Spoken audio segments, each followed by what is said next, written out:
Shalom saudara-saudariku yang terkasih, bertemu kembali bersama saya Romo Irvantinus Tarigan dalam renungan kitab suci kita pada hari ini Jumat 25 April tahun 2025. Hari ini adalah hari Jumat dalam oktav Paskah. Injil kita hari ini diambil dari Injil Yohanes bab 21 ayat 1 sampai 14. Yohanes 21 ayat 1 sampai 14. Kemudian Yesus menampakkan diri lagi kepada murid-muridnya di pantai Danau Tiberias. Ia menampakkan diri sebagai berikut. Di pantai itu berkumpul Simon Petrus, Thomas yang disebut Didimus, Nathanael dari Kana yang di Galilea, anak-anak Zebedeus, dan dua orang muridnya yang lain.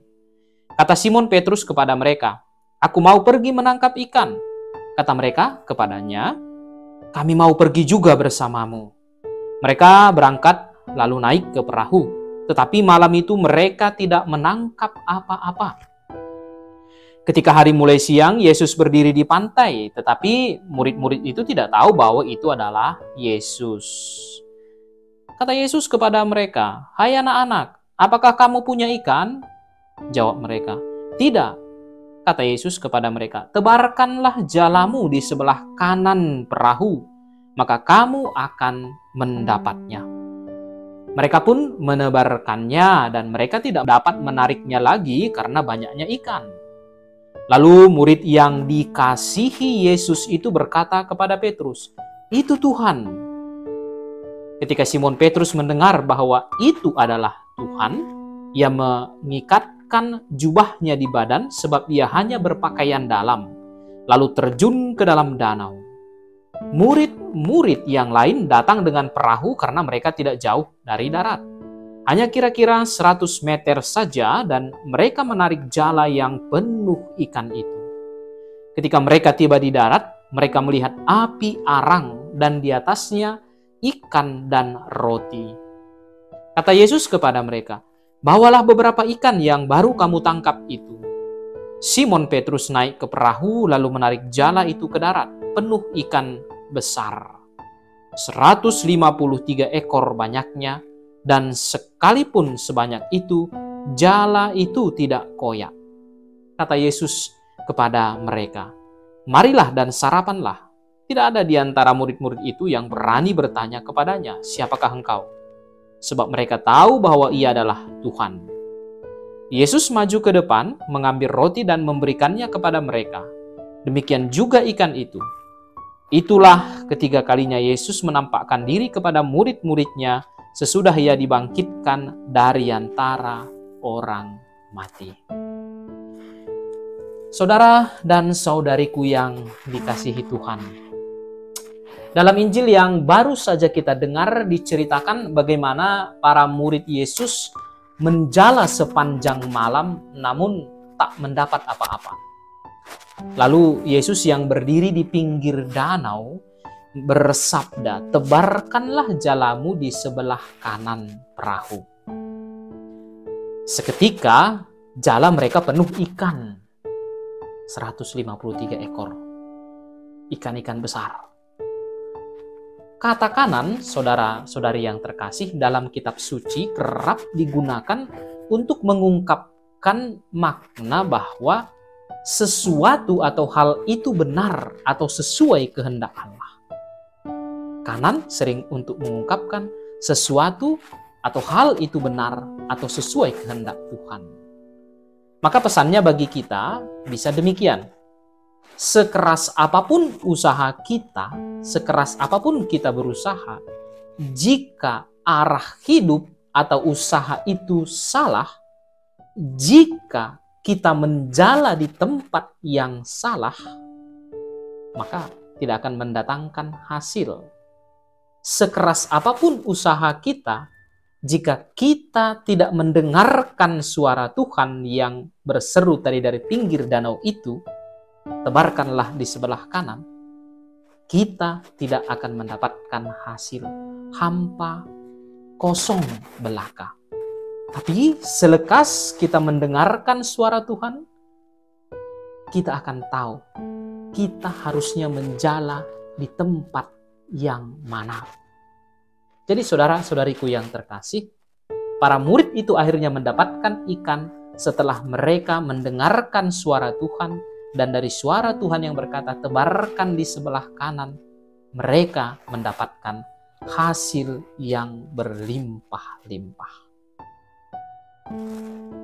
Usaha memang penting, tetapi tanpa mendengarkan suara Tuhan, arah yang kita tuju bisa sesat. Ketika mulai kita mendengarkan Tuhan dan menebarkan jala setunjuk petunjuknya, barulah hidup atau usaha menghasilkan buah. Sering sekali saudara-saudari yang terkasih, bukan usaha keras yang kurang, tetapi sering sekali arah yang perlu diluruskan. Meski usaha keras, tetapi bila arahnya keliru, maka hasilnya akan berbeda dari yang diharapkan. Bisa jadi saudara-saudariku, karena kesibukan hidup dalam berusaha atau bekerja, kita justru kehilangan arah hidup, bahkan kehilangan kontak dengan Tuhan. Maka kiranya perlu bertanya pada diri masing-masing, apakah aku masih mendengarkan Tuhan? Apakah aku menjala di tempat yang benar saat ini? Jangan-jangan usaha Anda tidak berhasil, apa yang Anda lakukan kurang menghasilkan yang baik, karena Anda menjala di tempat yang keliru.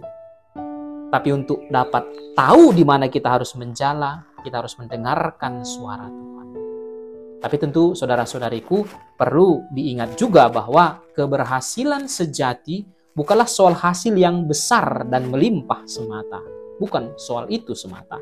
Tetapi tentang hidup yang selaras dengan kehendak Tuhan. Mengapa? Sebab dalam keselarasan itulah damai sejati ditemukan.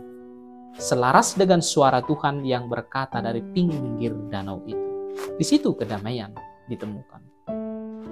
Lalu saudara-saudariku yang terkasih, ketika Yesus tadi menampakkan diri di tepi danau Tiberias, Petrus, para pemimpin murid itu, tidak langsung mengenali ya. Petrus tidak langsung mengenali bahwa yang berbicara dari pinggir danau itu adalah Tuhan. Petrus baru sadar bahwa itu adalah Tuhan setelah murid yang dikasihi Yesus, demikian tadi dikatakan, murid yang dikasihi Tuhan, berkata kepada mereka semua, kepada Petrus juga termasuk, "Itu Tuhan." Murid yang mengasihi mengatakan, "Itu Tuhan." Nah, saudara-saudariku yang terkasih, ini menarik. Itu Tuhan, kata murid yang dikasihi Tuhan. Di sini kita melihat dua gambaran penting. Petrus melambangkan wajah gereja sebagai lembaga. Petrus itu paus pertama, pemimpin para murid. Gereja yang melembaga. Gereja yang mengatur, memimpin, mengarahkan. Sedangkan murid yang dikasihi itu mewakili sebuah relasi pribadi yang dekat, relasi yang penuh kasih dengan Tuhan, relasi personal. Dan yang menarik saudara-saudariku, yang pertama kali mengenali Yesus adalah murid yang dikasihi, bukanlah sang pemimpin.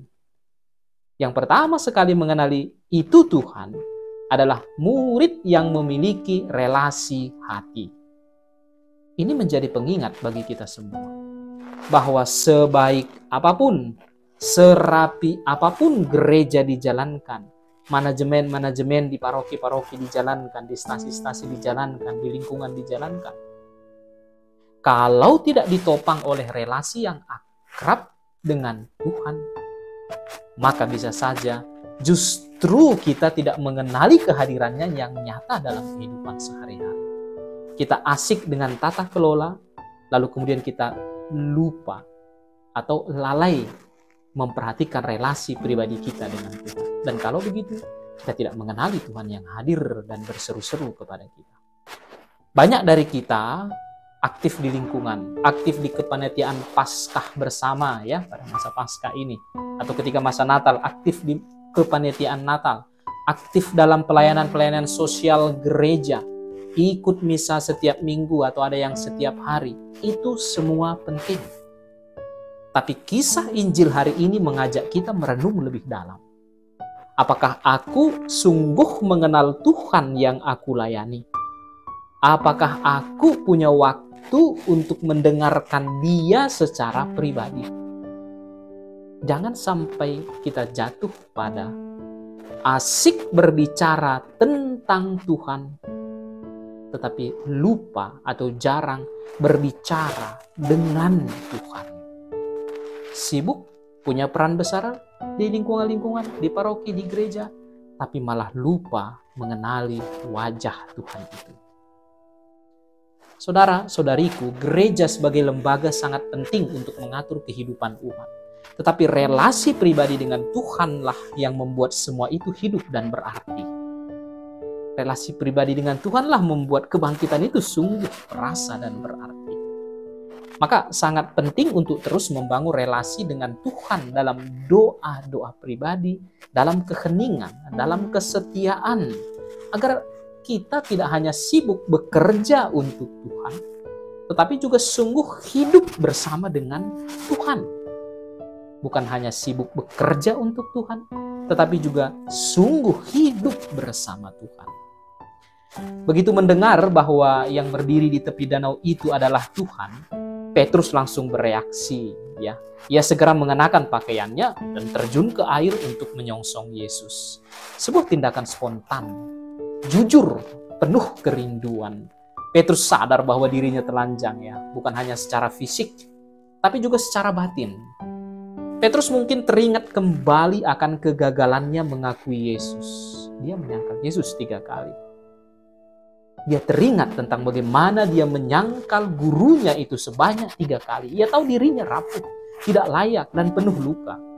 Namun Petrus tidak lari dari kenyataan itu. Ia tidak membiarkan rasa malu mengikatnya dalam jarak. Justru ia memilih untuk datang kepada Tuhan yang sedang menantinya di pinggir danau itu.